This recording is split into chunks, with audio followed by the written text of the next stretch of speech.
Hi everyone, this is Heather Murphy and this is my Module 15 case study. So I'm the principal at Truman Elementary and this is kind of my data that I know so far. There are 700 students at Truman Elementary. There are 3 grade level classes for each grade. There's 15% free and reduced lunch and 5% ESOL. The parents are unhappy due to the letter I received from the PTO president. They're unhappy because there's no spelling program, that they don't think we're teaching reading here, and that the books are too easy for bright students, and bright students are bored. For the most part, when looking at our data, the scores in reading have dropped or stayed the same. There's a few that have gone up, like 6th grade had the biggest jump in reading and the second biggest in math. And that's the median. And then math scores, why they seem to be better for Truman Elementary, they're not doing very well in movement as well. And then the other fact that I know is that teachers are following the curriculum explicitly.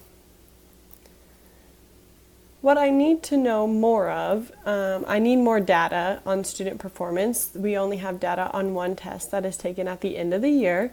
I would also like it separated by data by each teacher in each grade level to maybe see what is working for one teacher a little bit better and helping students grow more. I need multiple means, so the demographics, how the teachers are teaching, how the parents feel, just more data on that, and the different way the data is represented. I need to know how the teachers feel about the reading curriculum because there's not much on how the teachers feel about teaching the reading curriculum or how they feel or what they need. And so I would like to ask them, what would you like to change?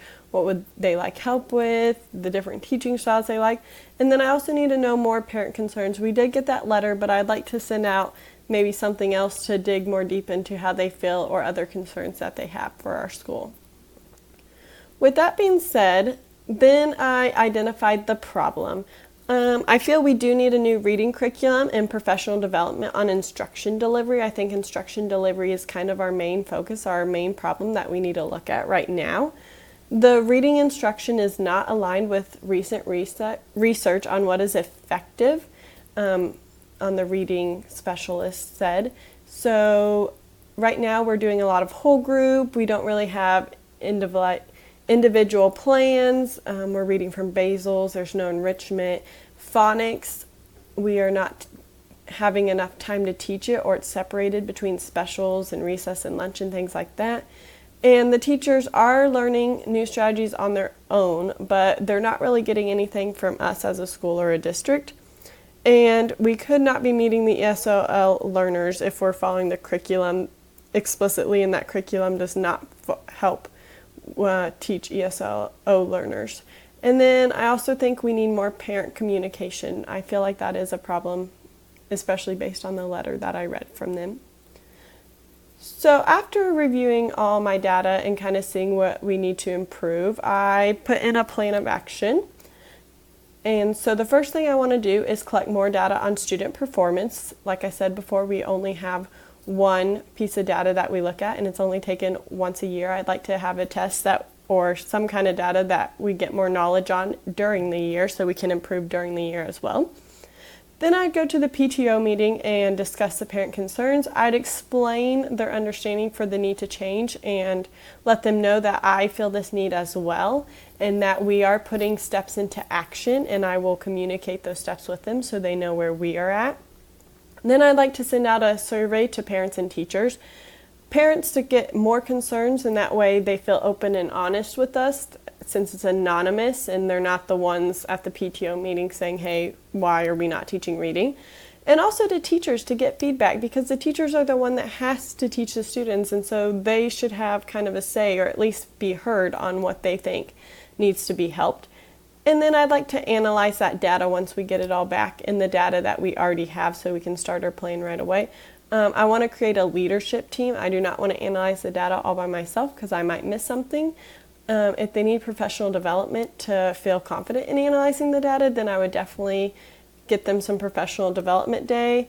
And so we can look at different things like ESL learners and different teachers and things. But I want to make sure that they are comfortable with exploring the data and they don't feel like we're putting blame on a teacher for bad test scores or something. It's a bigger problem.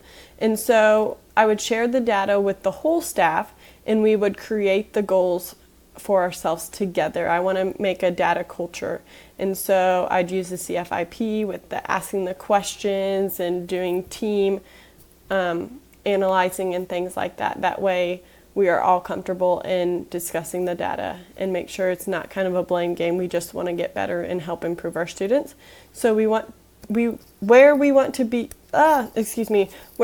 students to be and where they need to be is kind of what we're looking at. We're really just analyzing the data to help the students. Then, after we make our goals and kind of our mission, we want to share the goals with the parents and community members and even ask for feedback, because I feel there's a big disconnect with the parents and teachers. I noticed that parent-teacher letter was in June, and I thought it was kind of off that they were asking why we weren't teaching reading in June instead of at the beginning of the year when it could help their students more. So I want to let them know what our plans and goals are. I want to talk to them about the grant funding, kind of where we want to go with our reading, and if we apply for this grant we could get new reading curriculum.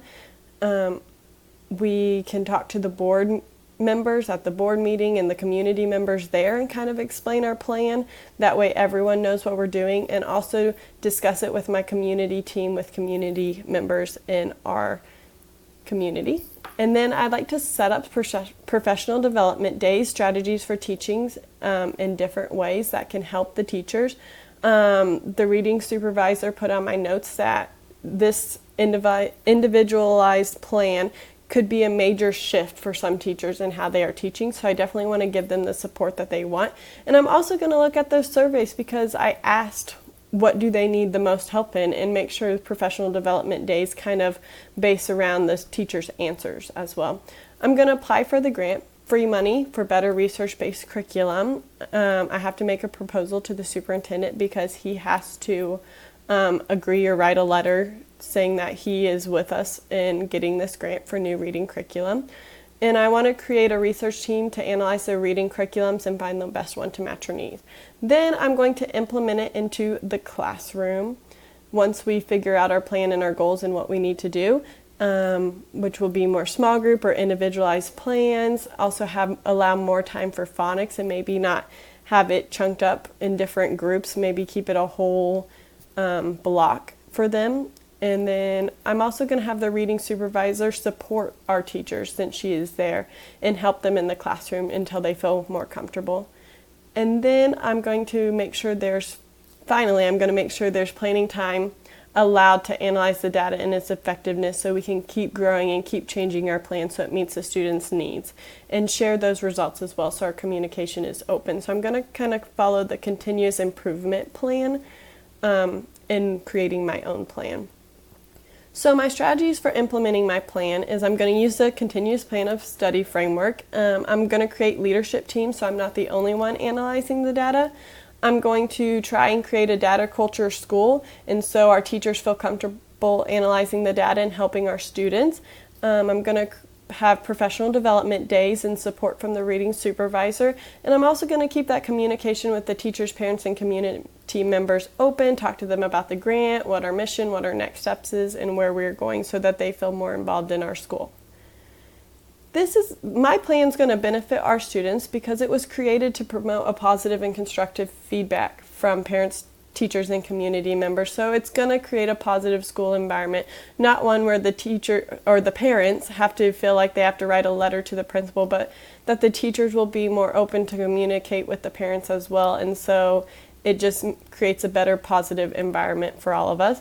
We're going to analyze the data and use the findings to figure out a plan. So we're going to have teacher unity. Every teacher is going to be on the same page, and we're going to figure out what the students need and implement it for them.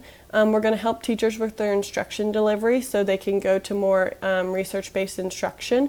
And so we're going to have professional development days for that. And then we're going to find a reading curriculum to match our needs, like the ESL learners. So those are some of the things that's going to benefit our students. And how our plan is going to help resolve my problem. First, we have the teacher instruction. The reading instruction is not aligned with recent research on what is effective, was the reading specialist's observation. And so my plan allows for professional development days, which helps on individualized learning, gives the students what they need.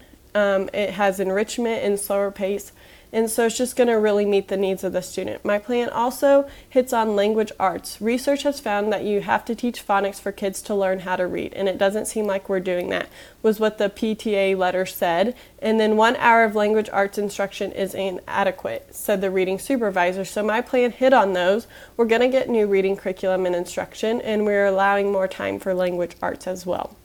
And then finally, my plan hit on parents, community members feeling connected. A lot of parents are saying that we're not teaching reading anymore, the PTA letter said.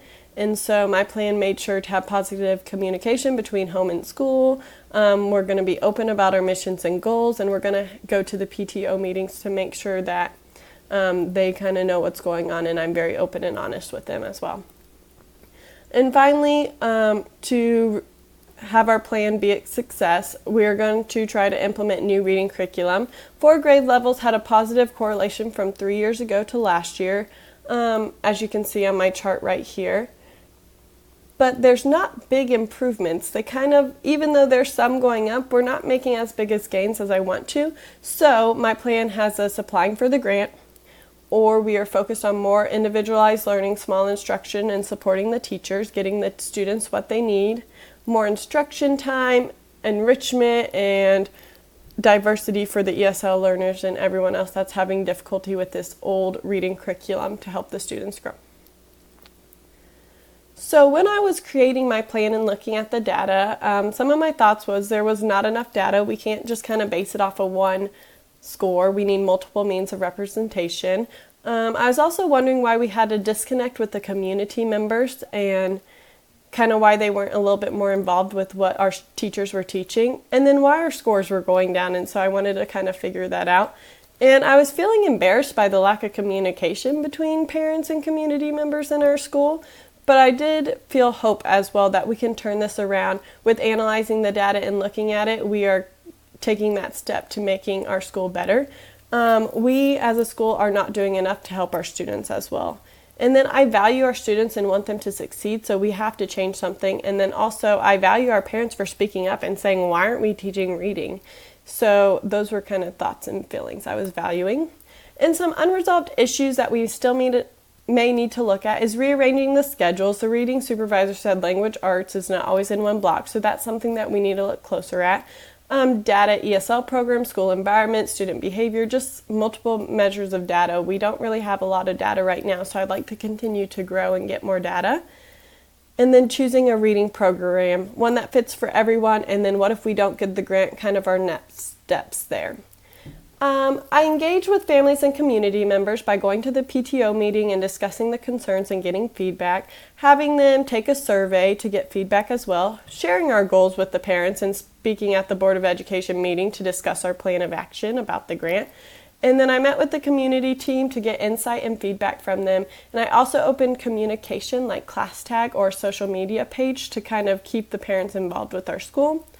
I communicated to the community by creating a leadership team to help me analyze the problems first, so I made sure I wasn't missing anything. Then I directly spoke to many parents and community members about their concerns. I went to the PTO meeting, sent letters home to parents about their concerns and our goals. I asked for feedback through conversations and surveys. I shared our mission and goals to help better our school with the continuous improvement plan, so I made sure that they knew what our goals were. And then I went to the Board of Education meeting. I went to the superintendent to get his statement of commitment that is required for the grant. And then I had community meetings and PTO meetings to make sure I was fully communicating our plans as a school. I followed policy, laws, and regulations to influence positive change. I applied for the grant for us. I kept student data private and followed the regulations when analyzing and sharing the data, so I didn't single out a few students in a group of data. And I spoke at the Board of Education meeting about our progress and goals and where everyone is allowed to attend, so everyone could get the information. And then the dialogue with decision makers outside of school. I attended the PTO meetings. Parent involvement in our school is a positive thing. Community group met with everyone a couple weeks to see the improvements and what they thought we needed to change, and attended Board of Education meetings, and again, use ClassTag and social media sites to let them know what's going on. Thank you for listening.